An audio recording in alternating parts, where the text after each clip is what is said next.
이전까지의 본문은 이제 레위인이 첩을 찾으러 갔다가 이제 집으로 데려가려고 하는 중에 베냐민에 속한 기브아에 머물러서 잠을 잡니다. 그런데 그곳에서 첩이 죽게 되죠. 화가 난 레위인은 자기 첩을 12동강 내어서 각 지파에 보내버립니다. 그래서 이것을 보고 섬뜩하고 자극적인 레위인의 선동에 모두가 한마음 한뜻이 되어서 이스라엘 총회가 소집이 됩니다. 함께 모이게 되죠. 그래서 이스라엘 총회가 우리 베냐민을 가만히 놔둬서는 안 되겠습니다 해서 베냐민에 사람을 보냅니다. 이게 어찌 된 일이냐? 당장 너희 베냐민 안에 있는 기브아 사람들을 심판해라. 당장 우리에게 끌고 와라. 당장 본때를 보여줘라. 심판해야 된다라고 했는데 오늘 본문을 보시면 베냐민이 거부를 해버립니다. 거부를 하고 어떻게 되느냐? 베냐민이 이 이스라엘 총회와 싸울 준비를 합니다. 그래서 오늘 본문에는 베냐민 지파 26,700명이 모두가 무장을 하고 군사로 모였다라고 그렇게 기록이 되어 있습니다. 이스라엘 총회도 이거 안 되겠다 싶어서 칼을 빼는 전사들 40만 명이 전열을 갖추어서 베냐민과 싸울 준비를 하였다라고 오늘 본문이 기록을 하고 있습니다. 그리고 오늘 본문을 보시면 이제 이스라엘 총회가 베냐민과 싸우기 전에 하나님께 물으러 베델로 올라가는 장면이 등장을 합니다. 여러분, 그런데 이것을 보시면 사사기 지금 거의 마지막 부분이거든요. 오늘 우리가 읽은 본문이. 그런데 사사기 1장을 보시면 지금 모습이 똑같습니다. 사사기 1장 1절에서 2절을 제가 한번 읽어보겠습니다. 여호수아가 죽은 후에 이스라엘 자손이 여호와께 여쭈어 이르되 우리 가운데 누가 먼저 올라가서 가나안 족속과 싸우리이까? 여호와께서 이르시되 유다가 올라갈지니라. 보라, 내가 이 땅을 그의 손에 넘겨주었노라 하시니라라고 되어 있는데 오늘 본문에도 18절에 동일하게 이렇게 기록됩니다. 이스라엘 자손이 일어나 베델로 올라가서 하나님께 여쭈어 이르되 우리 중에 누가 먼저 올라가서 베냐민 자손과 싸우리까 하니 여호와께서 말씀하시되 유다가 먼저 올라갈지니라. 이렇게 되어 있습니다. 사사기 첫 장과 사사기 마지막 장이 지금 동일한 모습이 갖춰져 있습니다. 그런데 딱 하나 다른 점이 있습니다. 뭐가 다르죠? 사사기 처음 부분에서는 이스라엘 백성들이 적들, 이방민족들과 싸우기 위해서 하나님께 여쭈는 부분인데 오늘 본문은 형제를 죽이기 위하여서 하나님께 여쭈고 있다는 것이 다른 부분입니다. 여러분, 여기 보시면 사사기가 보여주고자 하는 중요한 주제가 있습니다. 하나님을 왕으로 인정하지 않는 나라는 하나님을 버리고 자기 소견에 옳은 대로 살아가는 그 나라와 공동체는 어떤 모습이 되어가는가? 필연적으로 사랑의 나라, 화평과 평화의 나라가 아니라 갈등과 다툼과 탐욕과 불화의 나라가 되어간다라는 것입니다. 여러분, 하나님께서는 사랑의 하나님이요 화평의 하나님, 샬롬의 하나님이십니다. 그러나 우리의 가정이, 우리의 교회가, 우리의 나라가 하나님을 왕으로 인정하지 않고 하나님께 주권을 돌려드리지 않고 하나님의 말씀이 아닌 자기 소견에 옳은 대로 살아가게 된다면 필연적으로 그 가정과 그 교회와 나라는 갈라지고 다투게 되고 전쟁이 일어나게 되고 무너질 수밖에 없습니다. 우리 예수 그리스도께서 십자가를 통하여 이루신 것이 무엇입니까? 사람 사이에 있는 벽을 허무셨다라고 기록이 되어 있죠. 그것이 에베소서가 말하는 바입니다. 그래서 화평으로 그 둘을 하나가 되게 하셨다고 말합니다. 예수 그리스도의 십자가의 은혜와 복음이 없다면 공동체는 하나가 될 수 없는 것입니다. 아무리 사랑한다라고 모인 가족도 그 안에 복음이 없다면, 예수 그리스도가 왕이 되지 못하신다면, 주의 말씀이 없다면 그것은 필연적으로 갈라지게 되는 것입니다. 그러므로 사랑하는 성도 여러분, 우리의 가정이, 또한 우리의 교회와 우리의 나라가 하나님의 주권이 인정되는 공동체가 되기를 축복합니다. 우리가 기도해야 될 제목이 무엇이겠습니까? 하나님, 우리 가정이 나부터가 예수님을 왕으로 인정하게 하여 주시옵소서. 내 뜻대로, 내 감정대로 살려고 했던 나의 모습을 주님 앞에 내어드리고, 주님 나의 왕이 되어 주십시오. 우리 가정의 왕이 되어 주십시오. 그렇게 기도하고 간구하는 저와 여러분이 됐으면 좋겠습니다. 오늘 본문을 보시면 좀 길죠? 그런데 이 긴 내용인데 요약하면 그렇습니다. 총 이스라엘이 베냐민과 싸우기 위해 3번의 기도를 합니다. 베델로 계속 올라가서 하나님께 여쭈어 봅니다. 기도합니다. 그리고 하나님께 응답을 받고 총 3번의 전쟁을 하는 것이 오늘 본문입니다. 그런데 이 3번의 기도를 통해서 하나님께서 보여주고자 하시는 것이 있습니다. 오늘 그것을 잠시 살펴보겠습니다. 먼저 18절 부분을 보시면, 이스라엘 자손이 일어나 베델에 올라가서 하나님께 여쭈어 이르되 우리 중에 누가 먼저 올라가서 베냐민 자손과 싸우리이까 하니 여호와께서 말씀하시되 유다가 먼저 갈지니라 라고 되어 있습니다. 그리고 참 다행인 게요, 이스라엘은 40만 명의 군대입니다. 베냐민은 26,700명입니다. 수가 안 되죠. 그러나 이스라엘은 하나님께 먼저 물었다는 것은 좀 칭찬은 해야 될 것 같습니다. 여러분, 일을 시작하기 전에 하나님께 묻는 것은 중요합니다. 자, 그래서 하나님께서 응답도 하셨습니다. 유다가 먼저 가라. 여러분, 그런데 이 전쟁, 첫 번째 전쟁의 결과가 어떻게 될까요? 참 신기하게도 베냐민이 이깁니다. 전쟁을 하면 전쟁의 결과가 어떠냐면요, 베냐민은 한 사람도 죽지 않았다. 모르겠습니다. 정말 한 사람도 안 죽었는지는 모르겠지만 성경에 베냐민 지파의 피해는 언급하지 않습니다.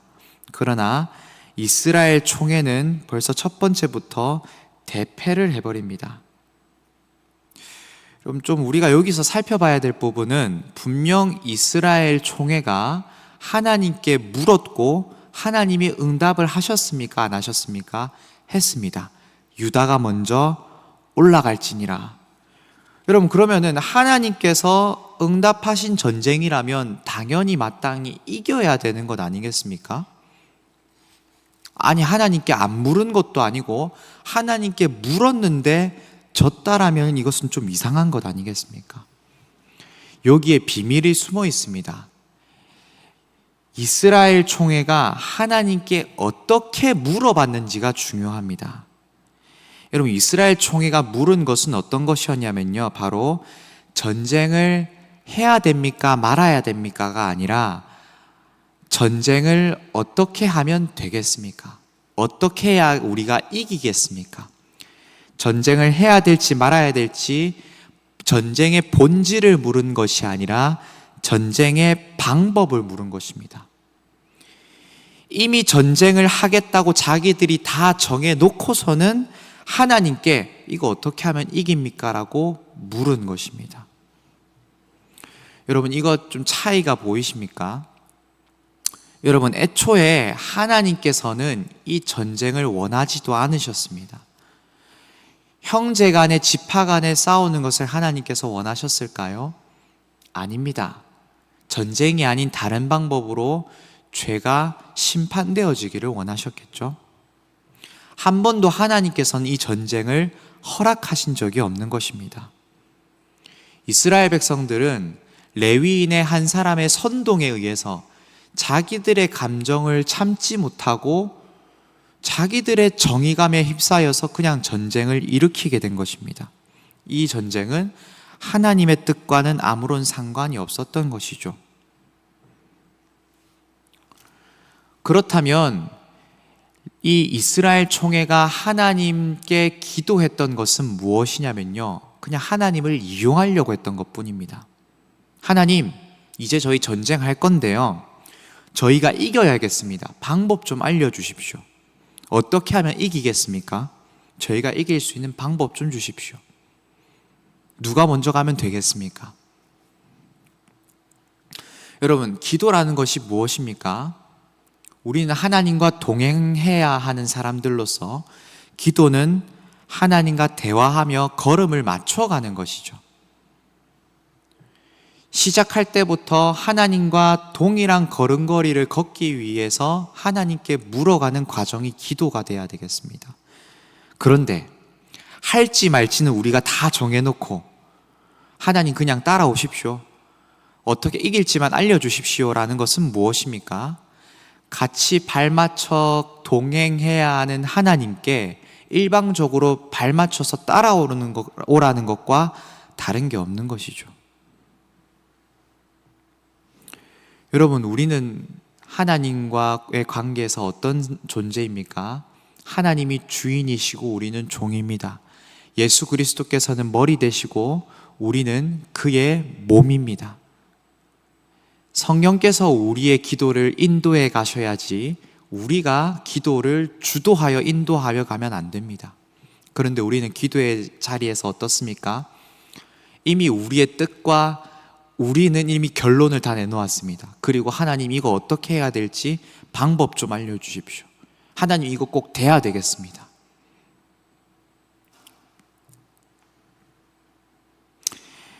이스라엘 총회의 첫 번째 기도가 이랬던 것입니다. 그래서 첫 번째 전쟁에서 대패를 하고 만 것입니다. 이제 좀 정신을 차렸을까요? 두 번째 기도가 시작됩니다. 이스라엘 총회가 다시 올라가서 하나님께 묻습니다. 22절, 23절인데요. 제가 한번 읽어보겠습니다. 이스라엘 사람들이 스스로 용기를 내어 첫날 전열을 갖추었던 곳에서 다시 전열을 갖추니라. 이스라엘 자손이 올라가 여호와 앞에서 저물도록 울며 여호와께 여쭈어 이르되, 이제 조금 태도가 달라집니다. 울며 여호와께 여쭈어 이르되, 내가 다시 나아가서 내 형제 베냐민 자손과 싸우리까 하니, 이제 질문도 달라졌습니다. 처음에는 하나님, 싸울 건데 어떻게 싸우면 되겠습니까? 누가 먼저 올라가면 되겠습니까? 라고 했는데 두 번째 기도는 달라졌죠. 내 형제 베냐민 자손과 싸우리까? 하나님, 베냐민 자손과 싸우면 되겠습니까? 라고 묻자 여호와께서 말씀하시되 올라가서 치라 하시니라. 이게 좀 기도의 내용이 달라졌죠. 전쟁의 결과가 어떻게 됐을까요? 그런데 또 이스라엘 총회가 패배했습니다. 또 대패를 당하고 말았습니다. 이번에 왜 그렇게 된 것일까요? 이번에 왜 패하게 된 것일까요? 분명 태도도 좀 달라졌습니다. 이스라엘이 이제 울면서 하나님께 간구했고, 그리고 하나님께 물었습니다. 전쟁하면 될까요? 여러분, 그런데 여기에 또 숨겨진 비밀이 있습니다. 뭐냐면요, 여기 22절을 보시면 그들의 태도는, 그리고 그들의 질문과 기도의 내용은 달라졌을지 모르겠지만 그들의 마음은 여전히 달라지지 않았습니다. 22절 보시면은 이렇게 되어 있거든요. 이스라엘 사람들이 스스로 용기를 내어 첫날 전열을 갖추었던 곳에서 다시 전열을 갖추니라라고 되어 있는데, 여기 보시면 이스라엘 총회가 스스로 용기를 내어서 다시 전열을 갖추었다라는 부분이 중요합니다. 여기서 스스로 용기를 낸다라는 말은요, 스스로 자신을 강하게 하다, 스스로 뜻을 굳힌다라는 뜻이 됩니다. 이 말은 무슨 뜻이냐면요, 아직 이스라엘 총회는 그들이 전쟁을 처음 시작했을 때 가졌던 마음과 동기가 꺾이지 않았다는 말입니다. 즉, 아직도 이 전쟁에서 하나님의 뜻이 궁금하기보다는 자신들의 생각과 정의감에 의해서 이 전쟁이 진행되기를 바라고 있는 것입니다. 처음 가졌던 그 마음 그대로 다시 마음을 갖추어서, 그래, 다시 내가 베냐민 자손과 싸워 이기겠다, 이번엔 이기겠다, 그 마음을 가지고 다시금 나아간 것입니다. 근데 기도의 내용만 조금 달라졌을 뿐입니다. 마음은 달라지지 않았습니다. 그렇게 본다면은 이스라엘 총회가 하나님 앞에 울면서 기도할 때 그 울었던 그 태도는 무엇이었을까요? 그건 바로 이스라엘 총회가 자기들의 잘못을 뉘우치고, 하나님, 우리가 하나님 앞에 기도의 내용부터가 잘못됐네요. 하나님께 먼저 물었어야 됐는데 하나님이 전쟁을 원하십니까? 우리가 그것을 묻지 않아서 하나님 죄송합니다가 아니라 자기네들 뜻대로 전쟁에서 이기지 못한 것에 대한 분노와 서러움에 대한 눈물이었습니다. 왜 하나님께서 이 전쟁에서 자기들의 편을 들어주시지 않았는지에 대한 의문과 속상함의 눈물이었습니다. 이들은 여전히 하나님의 뜻이 정말 궁금해서 그 뜻대로 하나님께 물은 것이 아니라 그냥 한 번도 하나님께 자신들의 뜻을 관철시키기 위하여서 때를 쓰고 울면서 기도를 했던 것입니다.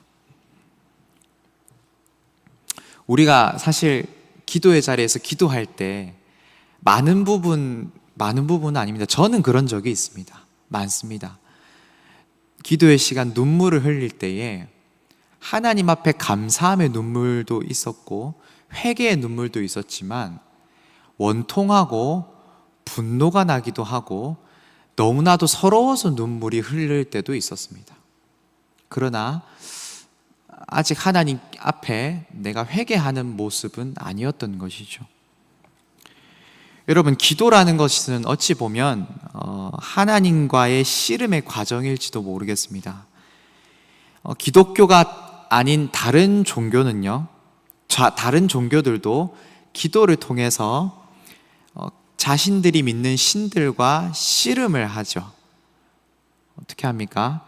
사람들이 가진 저마다의 소원들을 가지고 신이 자신들의 기도를 들어주십사 하고, 누군가는 끝없이 불상 앞에 엎드려서 절을 하기도 하고, 비싼 돈을 들여서 소원을 들여 전등에 달아놓기도 하고, 여하튼 신과의 씨름에서 이겨서 자신들의 소원이 성취되는 것이 보통 종교에서 말하는 기도입니다. 여러분, 그러나 기독교의 기도는, 우리가 드리는 기도는 조금 다릅니다.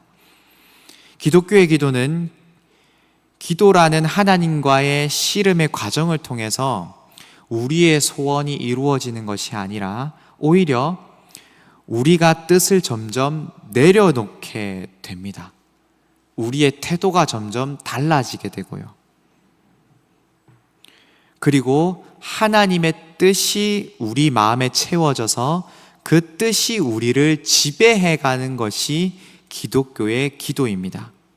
여러분, 그래서 우리를 통해 하나님의 뜻이 이루어지는 것이 우리의 기도가 우리의 기도를 통해 우리의 뜻이 이루어지는 것이 우리의 기도가 아니라 하나님의 뜻이 이루어지는 것이 바로 우리의 기도다.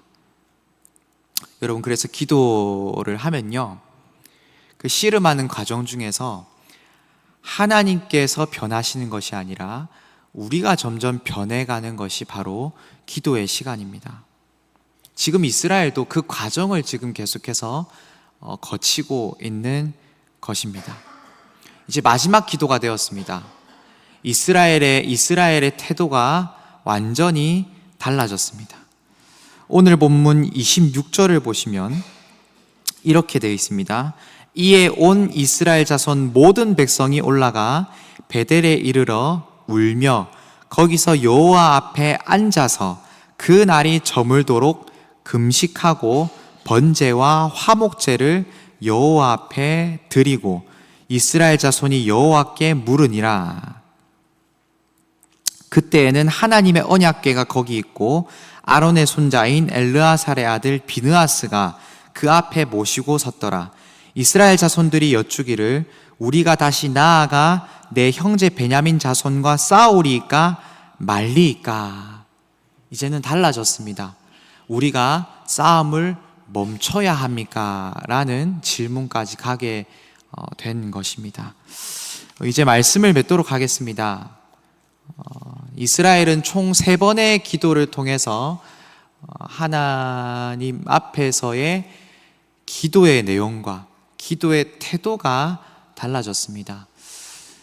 그런데 이 본문에서 참 감사한 것은 뭐냐면요, 어찌 보면 하나님께서 이 기도에 과연 응답해 주시는 것이 맞을까라는 질문을 할 수가 있습니다. 왜냐하면 처음부터 하나님께서 원하지 않는 전쟁이었고 이스라엘 총회도 하나님의 뜻을 궁금해하지 않았고 그래서 하나님께서 받으실 만한 기도가 아니었는데 매 기도마다 하나님께서는 응답을 하셨다는 것이 중요한 사실입니다. 왜일까요? 바로 이 기도를 통하여서 하나님께서 자신의 백성들을 변화시키시기를 원하셨기 때문입니다. 하나님께서 오늘도 우리를 기도의 자리로 초청하셨습니다. 이 기도의 시간, 우리가 하나님께 주권을 내어드리고 하나님의 뜻을 변화시키려고 하는 것이 아니라 우리의 뜻이 변화되기를 소원합니다. 그리고 하나님 앞에 가지고 있었던 교만과 고집이 꺾이고 하나님의 뜻을 알아가는 시간이 되기를 소원합니다. 여러분, 그리고 우리가 하나님 앞에 기도할 때에 얼마나 많은 기도의 제목과 내용들이 하나님께 드리기에는 불경스럽고 죄송한 기도의 내용들이 많겠습니까? 그런데 중요한 것은 그럼에도 불구하고 예수 그리스도께서, 성령 하나님께서 우리의 기도를 도와주시고 하나님께서 받기에 합당한 기도들로 대신 채워가 주신다는 사실입니다. 그러므로 이 기도의 시간이 은혜의 시간임을 알며 부단히 기도함으로 하나님께 은혜를 받는 저와 여러분이 되기를 주님의 이름으로 축복합니다. 함께 기도하도록 하겠습니다.